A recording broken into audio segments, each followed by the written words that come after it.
using it to train healthcare workers in non-specialist setting, then the integrated approach to the delivery of mental health services in non-specialist setting. And like I said, the target population was from the age of 12 to 24 years, and the service delivery point were the hierarchy clinics and the one-stop shops for key populations. And so what did we do apart from training people using the FMoH gap? Then for the screening of the mental health conditions, we know that the two major mental health conditions that you find in an HIV setting is depression, anxiety, then you have suicidality, and substance use, which apart from being a mental health problem, also are very contributory to the risk behavior that you have in HIV. And so I've talked about the 6 states that we covered, and these are listed on the next slide, please. So what did we find? Next slide. Okay, so like I said, after contextualization of the FMoH gap, we did a 4-day training for healthcare workers, 93 of them who are taking on different roles and across the service delivery from community-based hospital and even within OPDs. And so if you're looking at the capacity building, these are the data that we have pre and post tests. You will see the significant difference between the pre and post test assessment. This is the number of people that were trained. 30% were clinicians, adherent counselor. This is also about strengthening the existing human resource that is available within the HIV care delivery space. If you look at the distribution of the healthcare workers that were trained. Next slide. And so, if what we did is this number was screened for anxiety and depression within this time period between June and December 2024. And very interesting thing that we find out, the depression prevalence was 38%, anxiety prevalence 19%, and if you're talking about the comorbidity of anxiety and depression, we have 16%, and suicidal ideation, 24%. What is very interesting in this data is if you look at the severity of depression and anxiety, it's very interesting to know that just about 38% of them are the ones that fall within the group of moderate to severe. And the same thing for anxiety. You find out that the people that fall under minimum and none are about 81%. And so suicidal ideation is very high, and most of the data that we find under this study are just a reflection of what has been happening, the existing data. Next slide, please. And if we are disaggregating further, if you look from age of 12 to 14, you have 24% of depression. But as the age increases, so also is the prevalence.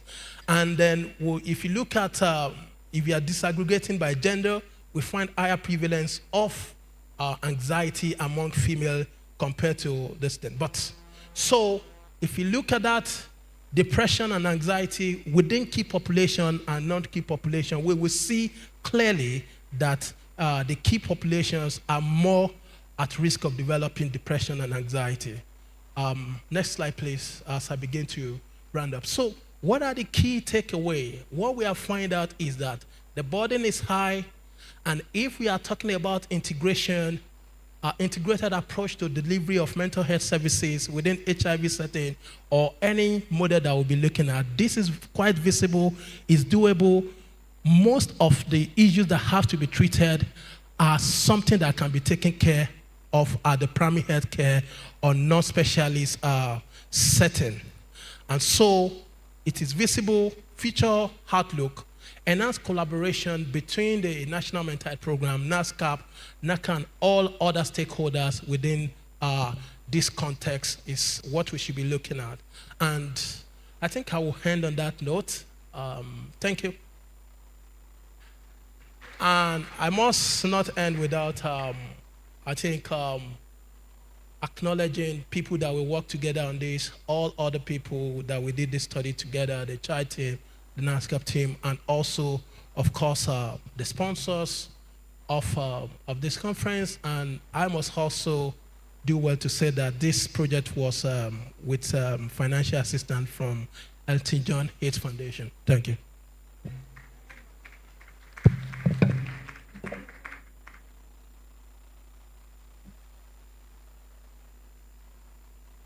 Very much. Please jot your comments and questions. The second presenter,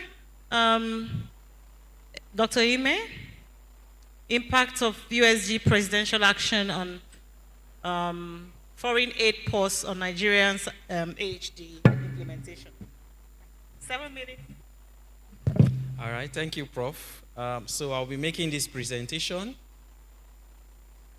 on the impact of the USG foreign pause on the pediatric advanced HIV disease response and how we try to implement the Stop AIDS package of care. Next slide. As you all are aware, we started the discussions around initiating the pediatrics advanced HIV disease program in Nigeria because we have done very well with the adult AHD. But for pediatrics, they were left behind. And so we decided to take the bulls by the horn and see how we can start the implementation. But when we started, the pause came in. Next slide. So the stop work order impacted our commencement of how we intended to implement the pediatric advanced HIV disease. We started this initiation, the discussions around 2024 before the pause order came in. And so what we did was we had to look at where we were and then see how the pause really impacted on implementing the pediatric HIV disease. Next slide. So if you go back to the previous slide, we initially decided that we are going to implement this in 6 states, a state from east of the geopolitical zones. And so we took Benue, Kano, Anambra, Lagos, Rivers, and Gombe State. But for the purpose of this study, we focused on 4 of the states. That is Benue, Lagos, Rivers, and the 4th one there, which I can't see clearly here, to really implement and see how the pause in funding has really affected us. So we looked at 21 health facilities from these 4 states. Next slide. And by the time we started the initiation and all that, we discovered that the pause in funding really affected the way we had stock of commodities that are really required to implement pediatric HIV. Next slide. So as you can see from this slide, we initially focused on the Visitec, the crypto antigen lateral flow assay, that's the CRAG LFA, urine TB LAM, determine, and Unigold. However, you can see the baseline there. When we started in May last year, we had data from the 21 health facilities. But something interesting is happening here, because by the time we now reassess again in April this year, we discovered that from the baseline, we had 2 facilities out of the 21 having stock out of Visitec. And then one of the facility having stock out of the CRAG LFA, and then 4 are having stock out. But when the trumpet sounded, we discovered that we have 12 facilities having stock out of the Visitec, 10 of them having stock out of the CRAG LFA, and of course 16 of them having stock out of the TB LAM. Initially at baseline, we did not assess for determine and Unigold. But when we were reassessing again in April this year, we had to assess for both, and we discovered that 15 out of the 21 health facilities are having stock out, and then 10 are having stock out as well. So these are the percentages for both. And then if you take a look at these other commodities again, looking at the Cotrim, the 120 milligram, the Cotrim 960 milligram, at the baseline, when we assessed in May 2024, we had about 4 facilities not having the Cotrim on 120 milligram. So take it fast forward to May this year, we had to assess for these commodities, all of them, because at the baseline we assessed for only Cotrim 120. So when we assessed, we discovered that 12 of the facilities were not having Cotrim 120 milligrams. 7 of them were not having Cotrim 960 milligram. Of course, 8 and 6 of them were not having fluconazole 200 milligram and the syrup respectively. Next slide. And so, when you take a look at this, we decided to calculate the gap, the differences, and this was what it amounted to. And we decided to see how we can use the McNeman's statistical tool to test for how significant are these gaps that we are seeing. And then when we did that, we discovered that all of them were less than 0.05, which shows that it was really statistically significant. Next slide. So in conclusion, our findings just demonstrated that the pause in funding actually led to stock out of essential commodities for implementing pediatrics advanced HIV disease. And so we intend to, next slide. No, go back to the previous slide. The key lessons here is that although we were not able to analyze facilities from the whole 6 states, because we limited ourselves to just 4 of the states, so our study is not really representative of what happened across the whole country. This is just localized. And then we focused on commodity availability, and we did not take other issues into consideration. We just focused on what we saw right there. So these are some of our limitations. But the take home for us, there's another slide, but it's not here, where we have our learnings, is that as a country, we have to be proactive when it comes to our supply chain management, and we have to ensure that we have all our commodities. And I'm happy the way the country is going now, thinking of local production and all that. So we are hopeful that by the time everything comes to fruition, the country will be able to stand. We can be able to produce all our commodities needed. Thank you. Thank you very much. Thank you. So we have integrating youth mental health intervention into adolescent HIV program by Simon. Yeah.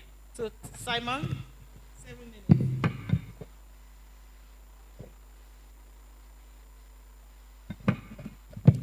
Good afternoon, everyone.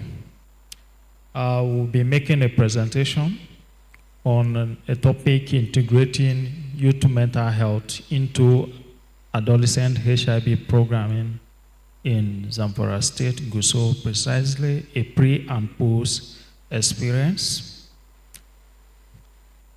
Next slide.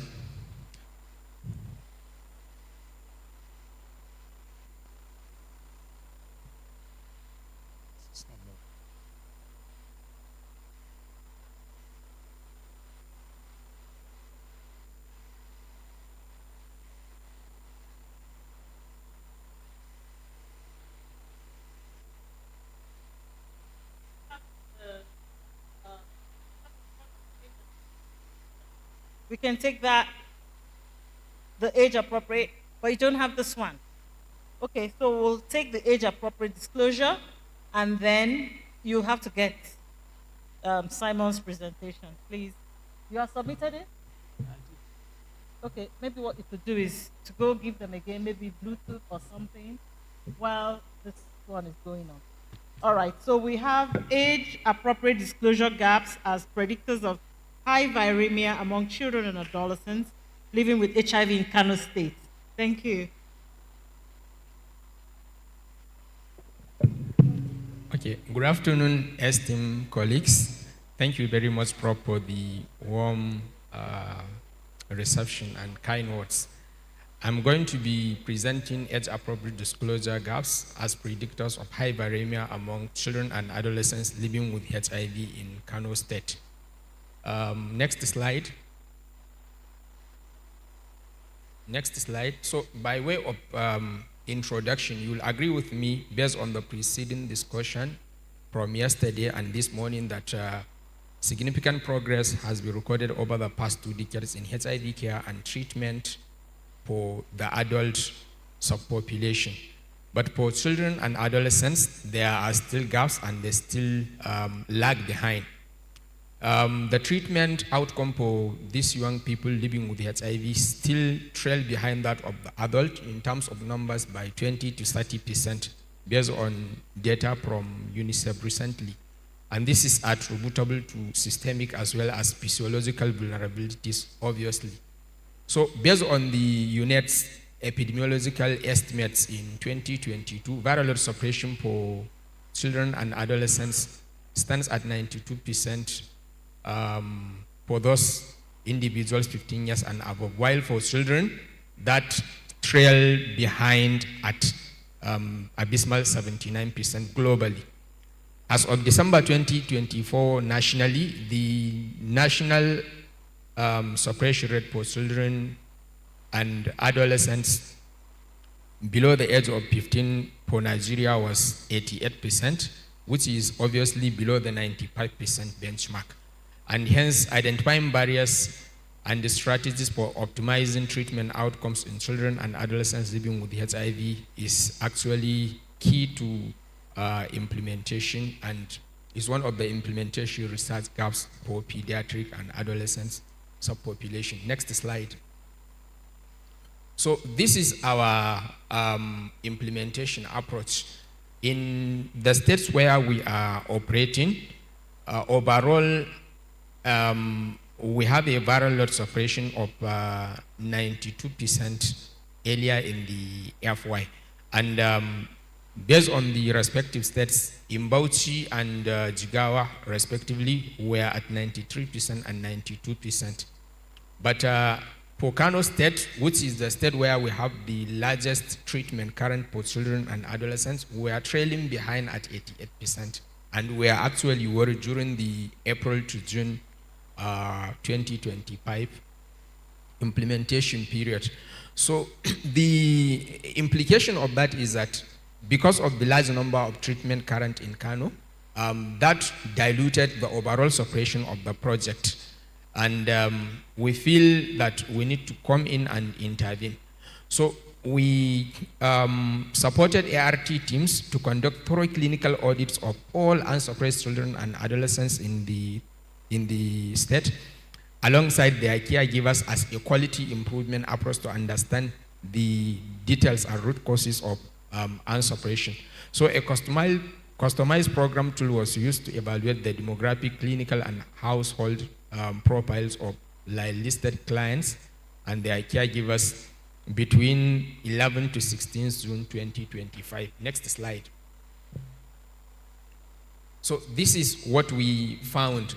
Out of the 40 children and adolescents that were between the age of 7 to 14, we found that 40% of them did not have any sort of age-appropriate disclosure.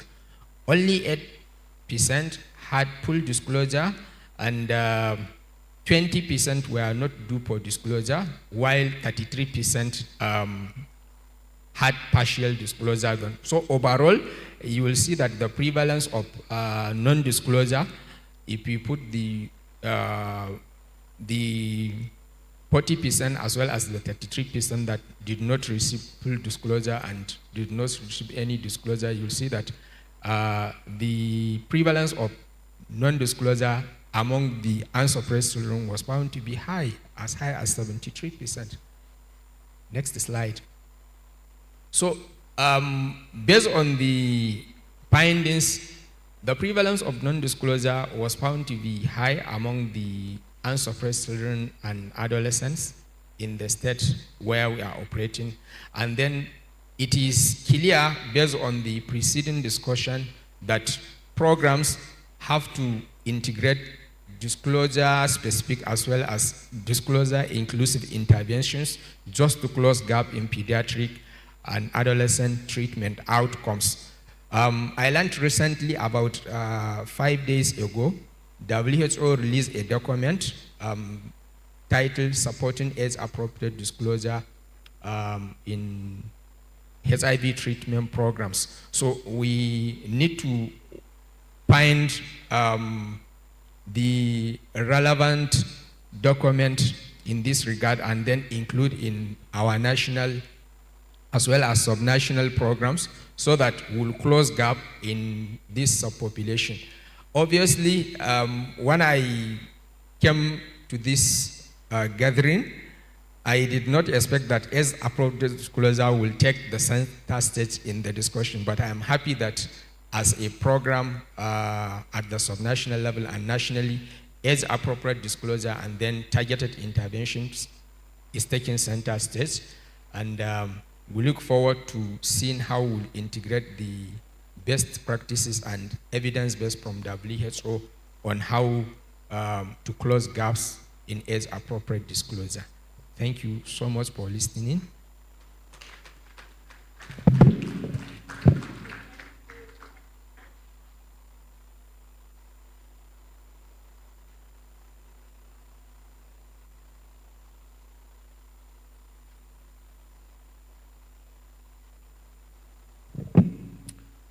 Good afternoon once again.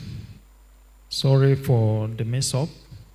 I will be taking a presentation on integration of youth mental health into adolescent program, a pre and post experience from Gusau, Zamfara State. Next slide. So you can see the map of Zamfara State with 14 LGAs. But the study setting is Gusau town. That is why it's shaded with dark green. So the background of the study, evidence have shown that adolescents living with HIV face adolescents. So that becomes an issue that affects the treatment outcome of these subpopulations. So because of that, we integrated an adolescent youth mental health into our existing platform, adolescent program that we call Operation 000 Club meetings in Gusau State, so that we can, in Gusau, Zamfara State, so that we can address some of these issues. Next slide. So description of intervention. The number one thing that we do, we have to select the site that will implement or pilot this study.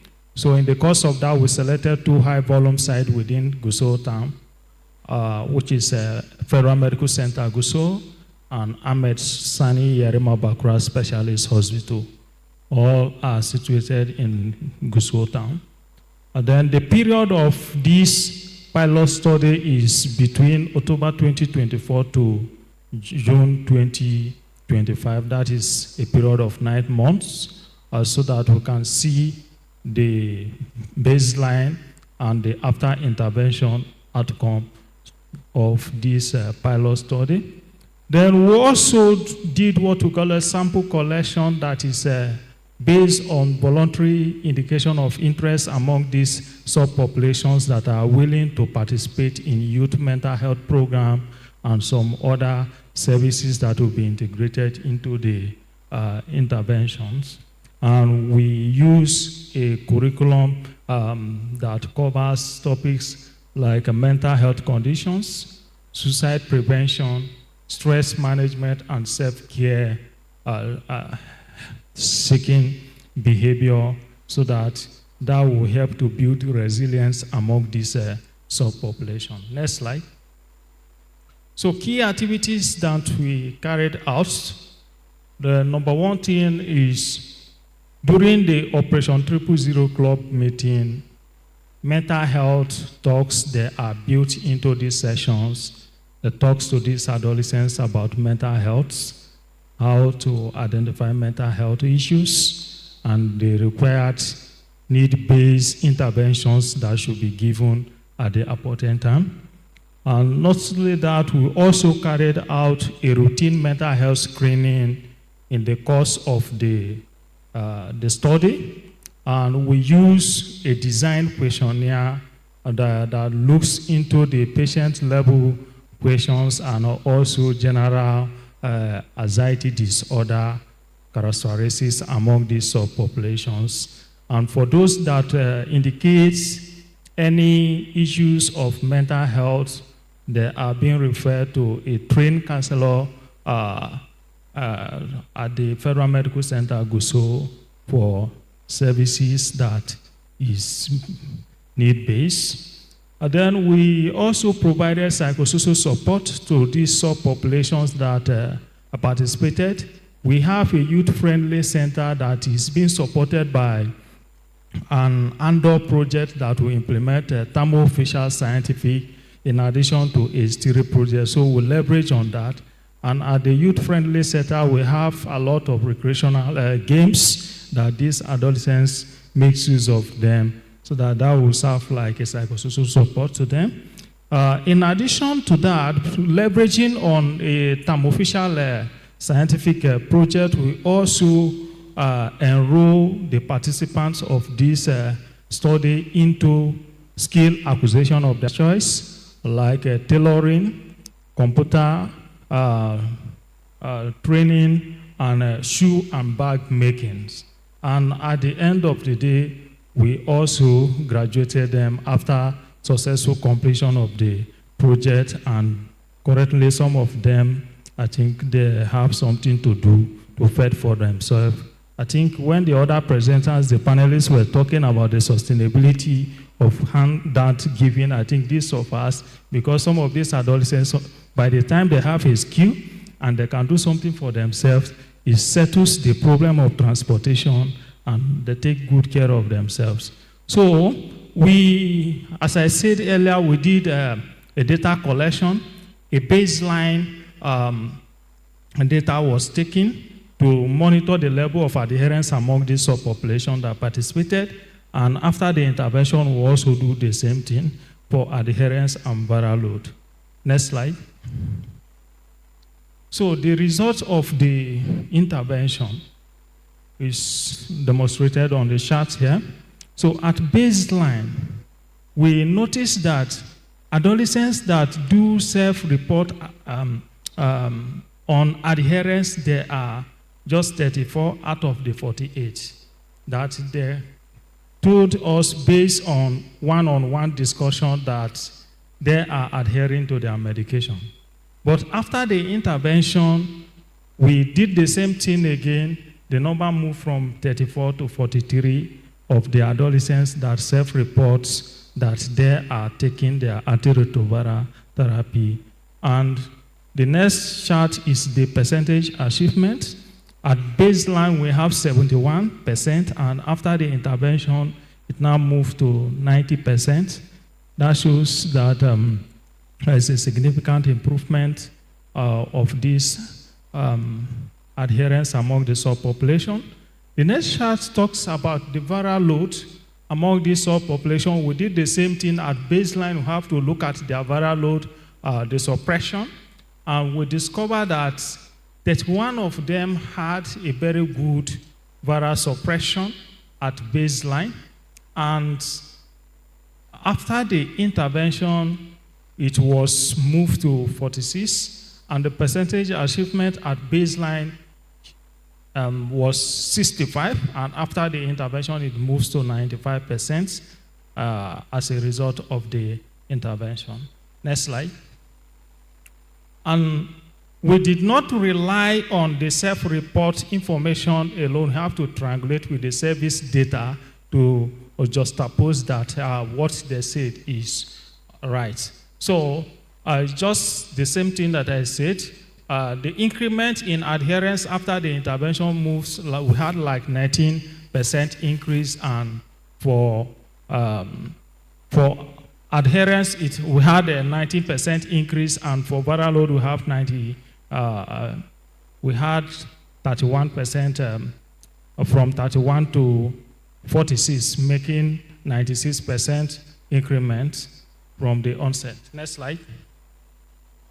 So in conclusion, integrating youth mental health program into adolescent HIV programming is cost effective and is a game changer because it helps to improve the treatment outcomes among these subpopulations. It builds their resilience and also their viral load and adherence is support in improving on this. And I am pleading on the policymakers and the implementers that this is scalable because it will help to boost the treatment outcomes among these subpopulations. Next slide. So I thank you everyone for listening, and I must commend the organizers of this symposium, my co-authors, and the government of Zamfara State. Thank you. Thank you, Abdullahi. Simon. Yeah. So we've come to the end of the presentations. So now we'll take the questions. But let me tell you what I was able to gather from the presentations, starting with Tunde Ojo. They studied adolescents and youth, 12 to 24 years, in 6 high-burden states. And it was no surprise, really. They got depression, anxiety as topping the list when they screened for mental health. But what I was weary about was the high level of suicidal tendencies and as a red flag. And then also he emphasized that you could scale down to the primary healthcare level. It doesn't have to be at the higher levels of care. And then for Dr. Ehime, he's blaming everything on the funding squeeze that happened. Dr. Ehime is not only the funding squeeze, so things have started, but I mean, they were able to prove that with the implementation of AHD in pediatrics and adolescents, the funding squeeze was not kind at all. And it was, they surveyed 21 facilities from 4 states so far, and commodities were hit badly, significantly, namely CD4 screening, Visitec, CRAG, TB LAM, even HIV testing kits, OI medications, Cotrim, fluconazole. And I was going to ask you, we have not even reached the level of antibiotics, Dr. Ime. We're still talking about which antibiotics. And now we even have funding squeeze and stockouts of Cotrim and fluconazole. So he concluded that there was significant impact on these commodities and while trying to pilot AHD in pediatrics by NASCP. The third presenter was Abdullahi, and what I got from him, he presented age-appropriate disclosure gaps as predictors of high viremia among children and adolescents living in Kano, HIV in Kano. I was struck by this study. They had 88% viral load suppression, which to them was low compared to 92, 93 from the other states that they are covering. They used a program to screen, and they had non-disclosure rate of 73%, very, very high. So he's saying there need to be targeted interventions. You will suggest to us, Abdullahi, because it's not enough for us to say we have counted, we saw non-disclosure. What do you think we should be doing? All right, and then the last presenter, Simon, they tried to incorporate mental health into their OTZ program, but I was going to say, but it's already there. Does it mean that we're implementing these adolescent-friendly services without mental health? Is that what is happening really? Because it should already be there. In the document I was telling you about that Dr. Ime will kindly share with us, mental health screening is part of it. In fact, there are even some red flags among the items that you're supposed to screen. So you tell us whether you are not already doing that or you didn't know about the adolescent, the minimum package that NASCP has. Then, really, did you assign scores or flag certain items? So those were my questions. And then the issue about the intervention, they did skill acquisition, and it helped a lot because those adolescents, when they acquired skills, they became autonomous, independent, and we're debating about that today, and they didn't even need much support after that. I mean, financial support. And they got the viral load suppression to go from 65% to 96%. So thank you very much, the presenter. So now let's take questions from the audience, comments, questions. Let's start with this side, please. Any comments and questions from this side of the hall? Please, can you raise your hand? Comments, questions? Share your experience with us. The children, adolescents, tough nuts to crack because we're not achieving optimal results in this age group. No comments, questions on this. What about the middle? Yes, sir. Any other person from the middle? None? Okay, what about the last? All right, so we have 2, 3, 4. So 1, 2, Hajia, 3, and then there's someone at the back. I didn't see the hand at the back. All right. Yes, thank you. So, thank you for all the presentations. To Dr. Tunde, I just want to ask, to what extent is NASCP integrating mental health across the states in Nigeria in HIV programming? Thank you. Okay, number 2.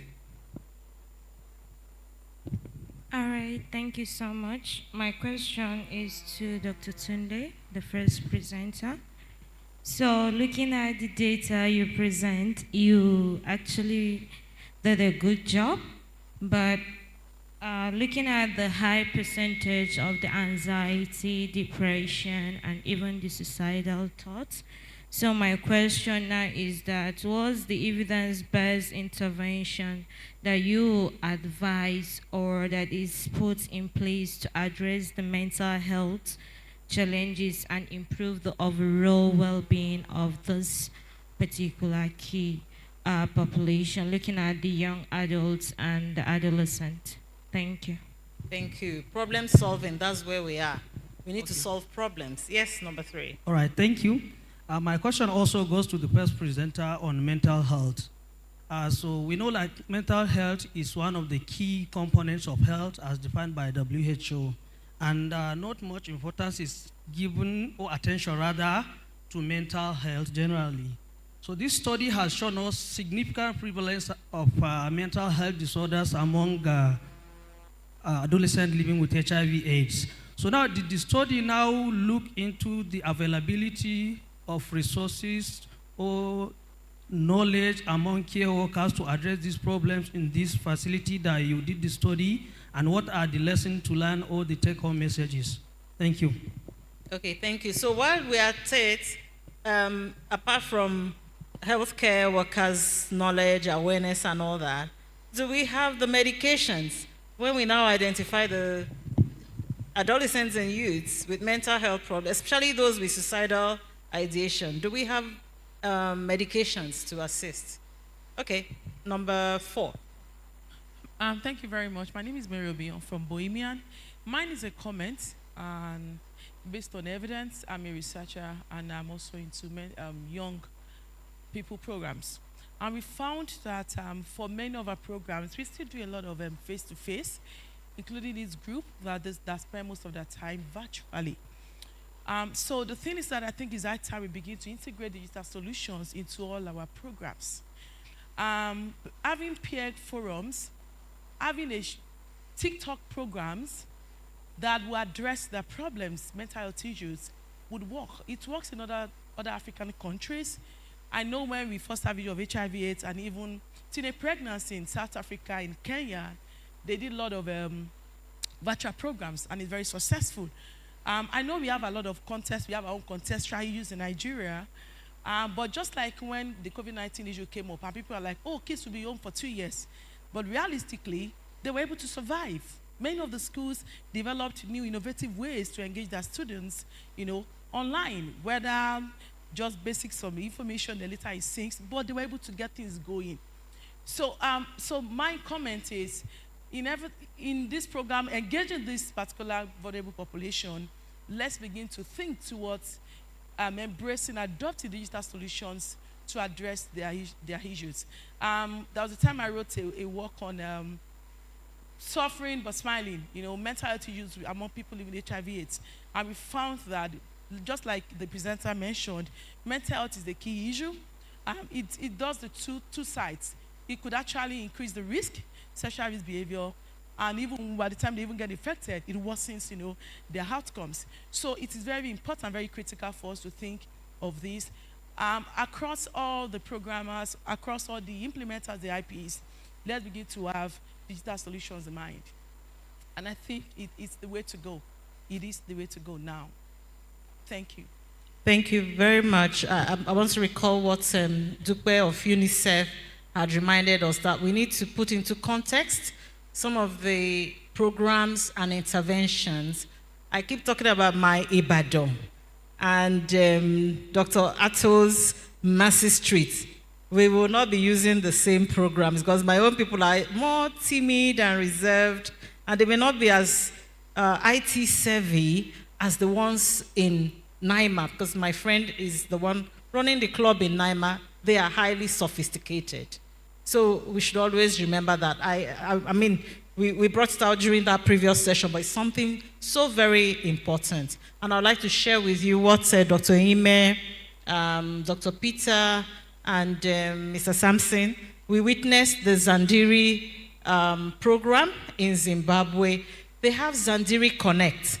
It's an app. The last speaker, I'm just echoing what you're saying. It's an app, very user-friendly.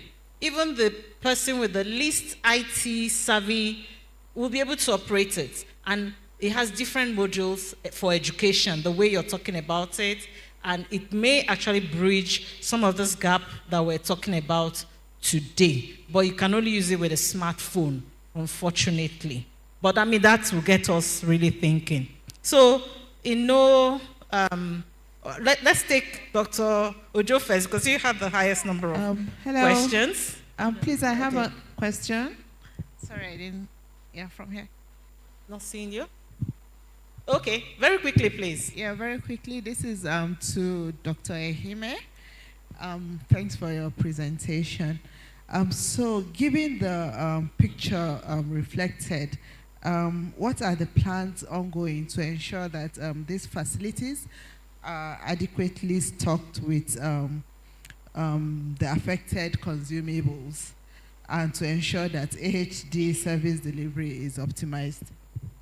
Yeah, thank you very much for reminding us of that. Are we moving forward? Are we going to stop AHD implementation because we have stock out? So, Dr. Ojo, see if you're... Okay, so thank you so much for the questions and the reflections. I think the first one is, to what extent is NASCP integrating mental health into HIV? Maybe more appropriately, we should say, to what extent is the Federal Ministry of Health and Social Welfare integrating mental health into HIV care? Because the National Mental Health Program, the NASCP, we are children of the same family. And so we've been working collaboratively together. And there's a document that was launched yesterday. The screening for mental health conditions has been integrated into that. And some of the things that goes into that document was informed by some of the experiences that we've got on the field for this. And so even beyond adolescent and young people, I think is wholesale across the HIV landscape in Nigeria. So I think that speaks to that. And what is the evidence of what to do at the level of care? You know, so beyond looking out for depression and anxiety, you know, and then someone asked about the questions of are there medications available at that level and stuff like that. But the evidence are very clear, like I said. So most of the comorbid mental health conditions, as the data has spoken to it, and it's not quite new, they are conditions, or they are the level of severity that will need non-pharmacological interventions.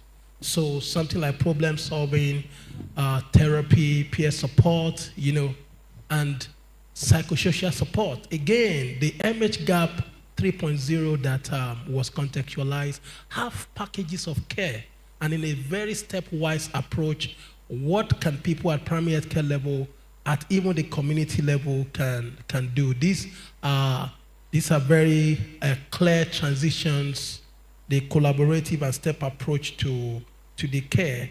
And I tell you, the question that he asks about what is happening with staff, what is happening about their knowledge, about, well, so this is actually, I think this is just a small chunk of the whole. We didn't go out doing research. This was more of implementation. And within that, we are just getting lesson learned. So what we know that the human resources gap is very huge. And so what we do is leverage on what's the existing human resources that are there. We know that as we want to integrate mental health right from the bottom up, the truth is you can build on nothing. You can't build on nothing. The staffs are there, but their mental health competency is next to nothing. And there is a fantastic way of doing that. The MH gap is there, and that was what we went out to do. On the side of leveraging on technology, that is a very great opportunity to do that in resource-constrained setting. We know what the JACPA has done and everything, complicated matters for us.